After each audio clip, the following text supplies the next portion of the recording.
Rencontre tripartite des ministres des Affaires étrangères de la coopération du Burkina, du Mali et de la Guinée. On en reparle avec cette fois-ci la version de nos confrères de la presse écrite. Dans leur dernière parution de la semaine, les quotidiens, dans leur majorité, analysent et commandent cette actualité.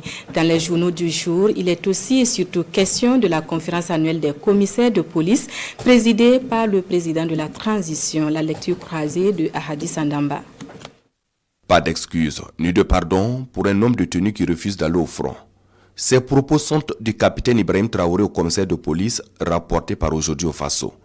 Hier jeudi, en tant que président de la cérémonie d'ouverture de la conférence des commissaires de police, le chef de l'État a tenu un langage de vérité à l'endroit des 300 cadres supérieurs des flics.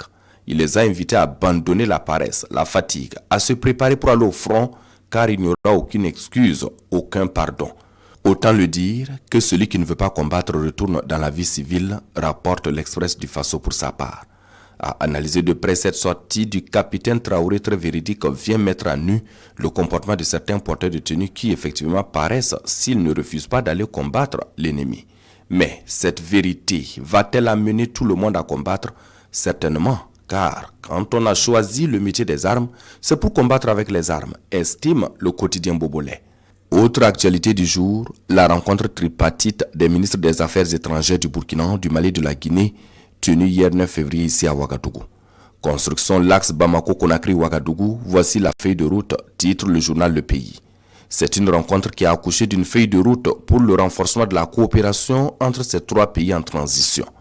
Les différentes délégations ont passé en revue des sujets d'importance majeure et d'intérêt commun, notamment la réussite des processus de transition devant conduire au retour à l'ordre constitutionnel apaisé et sécurisé, la promotion de la bonne gouvernance, la mutualisation des moyens pour relever les défis sécuritaires, économiques et humanitaires, le renforcement de leurs relations tripartites par la dynamisation de l'axe Bamako-Conakry-Ouagadougou, précise le quotidien des 1200 logements. Burkina Faso, Guinée, Mali, comptent-ils vraiment se partager? Interrogation de l'Express du Faso dans sa tribune du jour. Si la Guinée semble calme et mène assez sereinement sa transition, il n'est pas ainsi du Burkina et du Mali. En plus donc de la gouvernance politique et administrative à refonder dans tous les secteurs, les deux pays doivent faire face sérieusement à la question sécuritaire. La Guinée, elle, apparaît comme un soutien en cas de sanctions, précise le quotidien Bobolais.